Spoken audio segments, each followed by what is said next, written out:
Hey fellow adventurers, my name is Victor Chosen and welcome to the channel. Join me as we explore the world's most incredible destinations, experience unforgettable events and dive into unique cultures. From thrilling adventures in far-off lands to uncovering the best local festivals and cultural celebrations, I am all about exploring what makes each place unique and unforgettable. So whether you're looking for travel tips, festival fun or just some awesome travel inspiration, hit that subscribe button and join the journey.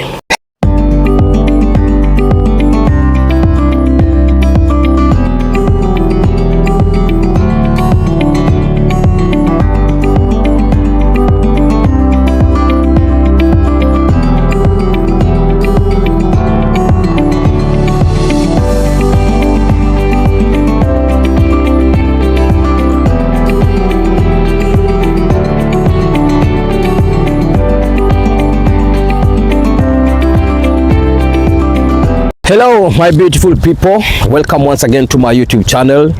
Today we are in Ghent. Ghent is a port city in the northwest of Belgium.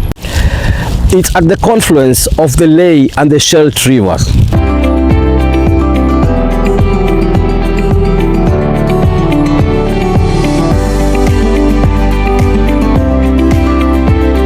Ghent is also known as UNESCO Creative City of Music. For music lovers who visit Ghent can choose from a wide range of events. It's no coincidence that Ghent is of the 19 cities of the UNESCO Creative Cities Network in the category of music. Ghent was given this UNESCO title because of the many festivals coloring the music scene in the city, the use of historical buildings for musical events, the wide range of initiatives on music education and the large-scale participation of inhabitants and visitors in the music life in the city.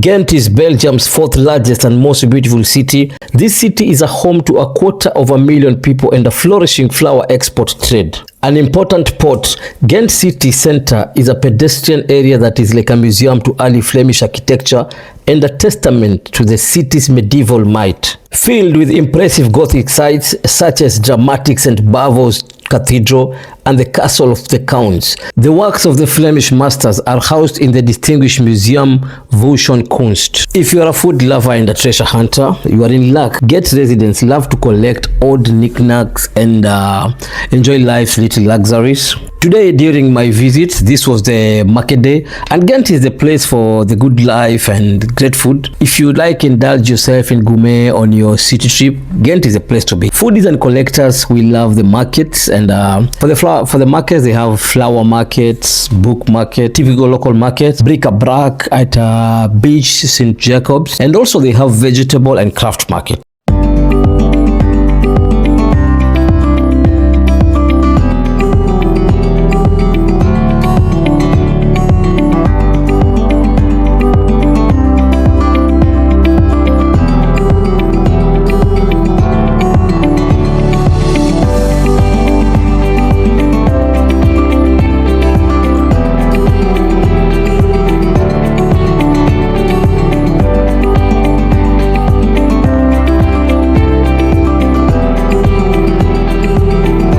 Where I'm standing right now, this is where the dual grate in brackets Mad Make Super gun is found. This big gun dates from the year 1431. John Combier, major arms dealer for Philip the Good, Duke of Burgundy, was probably the gun maker. It could fire balls with a diameter of 64 centimeters, perhaps 295 kg. The gun is massive. Originally it was about 12,500 kg. It has lost some mass through rusting and now it's around 12,250 kg.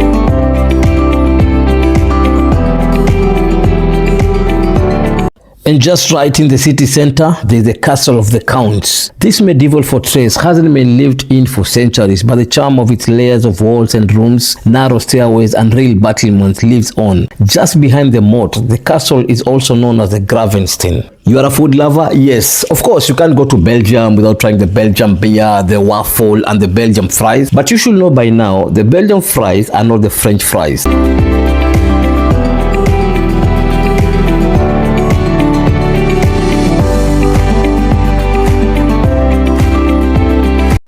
A city known for its medieval architecture, you will see remarkable structures such as Gravensteen, a medieval castle with its defenses and torture devices, and St. Nicholas Church, known for its Gothic style and the striking bell tower. There is no way you can go to Belgium and don't taste the Belgian beer. Ghent is a center for beer enthusiasts where you can look into unique local brews and comfortable pubs. Just choose a nice pub and you can absorb Ghent's beer atmosphere with every sip. It gets even more interesting. Did you know that it's only in Ghent that you can wander through history on every street? You'll see the medieval charm of Grossley and Cornley, where the architecture and the cafes create a fairy tale scene. Canals, canals, canals. How many times will I call you? Speaking of Ghent's canal, tours provide scenic views of its historic and stunning medieval architecture. You'll move past landmarks like St. Michael's Bridge and the charming Grossley and Cornley, and you'll appreciate the beauty as you explore this iconic water. Today was a sunny day and everybody was out, and as I can say, vibrant Ghent is well worth a weekend trip. It's ideal for a last-minute city trip as well. Quirky Ghent offers a fascinating cultural cocktail brimming with trendy, modern urban life. I also got a chance of seeing these two guys. I normally see them. I don't know if they do magic or what. Yeah, they were trying to record something for their Instagram. Yeah, and it was interesting also to see them here along the canal. I'm not sure of their names, but most of you have seen them on social media like Facebook and Instagram. In my opinion, Ghent is a city where people enjoy life, a chill-out place where anything goes, and a city that feels humane. I was even surprised. It's a very friendly city with welcoming people that love the good life.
In Belgium, it's sometimes said that the Ghentians are a breed apart. But there is a kernel truth in that statement. Typifying Ghent in a few lines, it's not an easy task. You will agree if you take the time to get to know the city and its inhabitants. Ghent is a city of good-natured petness, of friendly stubbornness, of being different together. Ghentians follow their hearts and like breaking the mold. Ghent is a haven for free spirits, a place where there is room for experiment, self-expression and individuality. It always brings people together because people watch out for each other in Ghent. Solidarity is not an empty word in Ghent.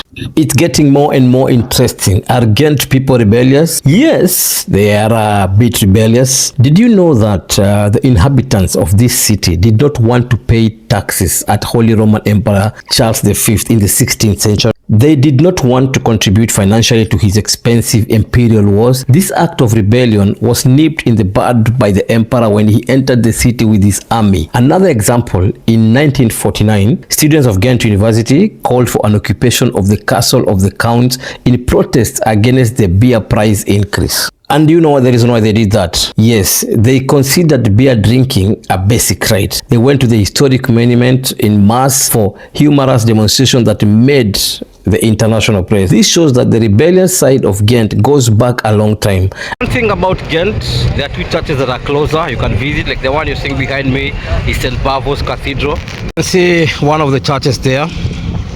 This is the tower, the Belfort. And then you can turn, you can see St. Bavo's Cathedral. It's here you come. You can see the story of the mystic lamp. And now it has been restored. They have high resolution pictures that you can see. And it's still going strong. In 2011, for instance, the people of Ghent organized a huge happening on the occasion of the Government Formation World Championship. It was a playful kick in the pants of the political establishment.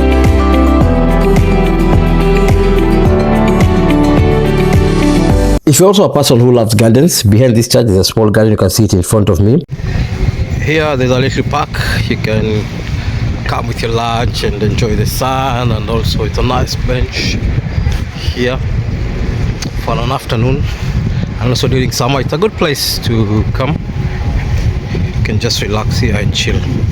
And also you can see a road going straight on to the end. But I don't think there's much to see there. It's just people living, maybe coming in and out of the city.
What you're seeing here, this is a bridge of elegance and functionality. This is the St. Michael's Bridge. It's not merely a passageway across the Ley River. It's an iconic landmark that has become synonymous with the city of Ghent, Belgium. This elegant stone arch, completed between 1905 and 1909, is a masterpiece of Art Nouveau design, seamlessly blending the functionality with artistic expression. St. Michael's Bridge, a masterpiece designed by architect Louis Cloquet, is both a functionality marvel and a symbol of artistic elegance.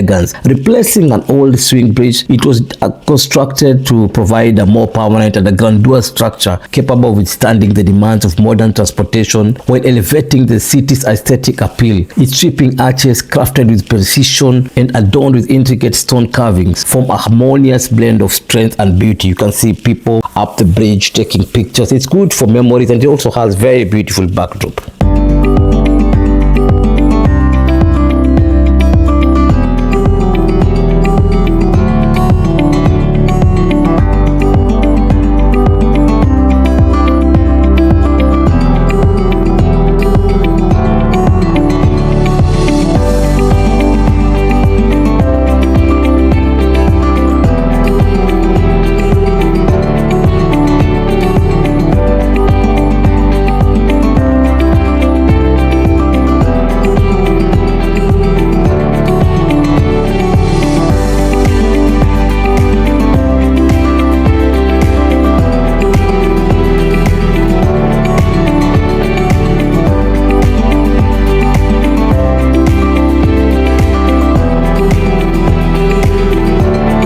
And with my love for the Belgian waffles, I had to queue on the line. Belgian waffles are crisp, light and perfect for our special breakfast. You can dress them up with savory toppings or go for fresh strawberries and softly whipped cream. And to finish up with our tour of Ghent today, I'll finish up with what you're seeing behind me. It's called a Stadschal, and in English they call it a city pavilion, and I will explain to you briefly about it. This is a multifunctional and open city pavilion. It's an architectural masterpiece designed by the architects Robert and Marie-José van Hey. This location can host concerts and dance performances and markets. The roof structure and the use of glass, wood and concrete are very striking. Underneath the city pavilion, you can discover a grand cafe. This goal is a grand cafe with Italian flair thanks to the chef Mauro Minichetti. He serves both the classics and seasonal dishes with attention for regional products. There's even a city park on the lower level. The green is surrounded by a stone wall. This is a place to be if you are looking to relax, read or simply hang around. Stairs and ramps are connected to the park with the street levels higher up. Diagonal walking paths connect to the Dogensteg with the Magellanstraat and Catalonistraat, inviting you to a shop and enjoy a stroll.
To my experience, for sure Ghent has something for everyone, with plenty of treasure hunting, pleasure in store for you every weekend. In Ghent, for me, I think everyone is welcome and there is something to suit every taste. On this day also, it was St. Patrick's Day falling on a weekend, so I had the chance to get the Irish playing their music.